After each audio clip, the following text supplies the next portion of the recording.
feuno rekumanakuwa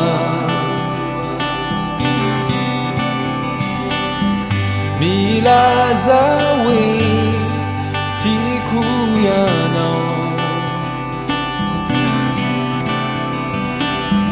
hizo hati maninana siro sangisa fanoti ke fai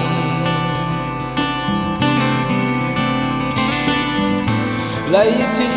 fampite tiwadinuku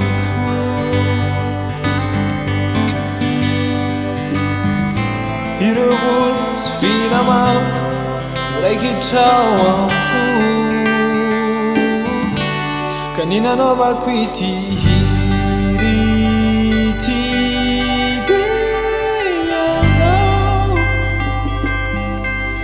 ila zako famira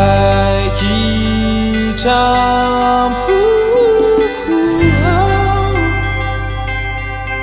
hatamiza katamiza detimyuva fayano yanoreya na umali na nyani sotimbula mahafu hana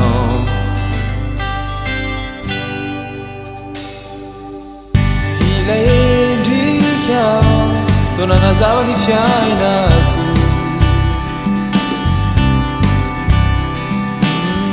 ile tikina na nasita na nifuku la didi kweli fatuni umal la itika fai ni fangiti la yakan Sifa magingin kanina nova kwiti hiriti tiyano ila zako famira kitampuku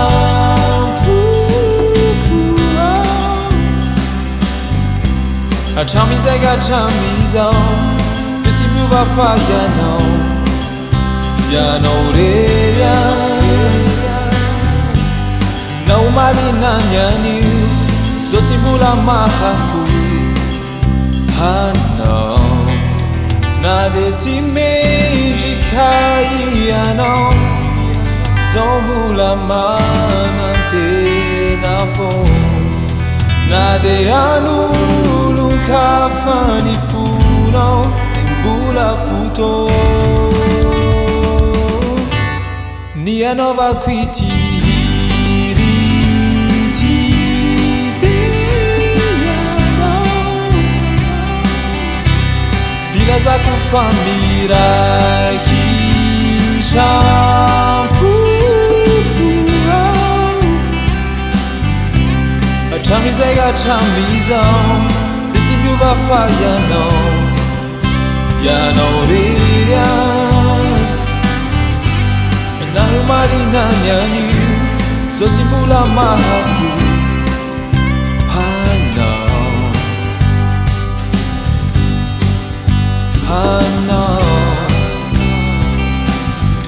Simafu ya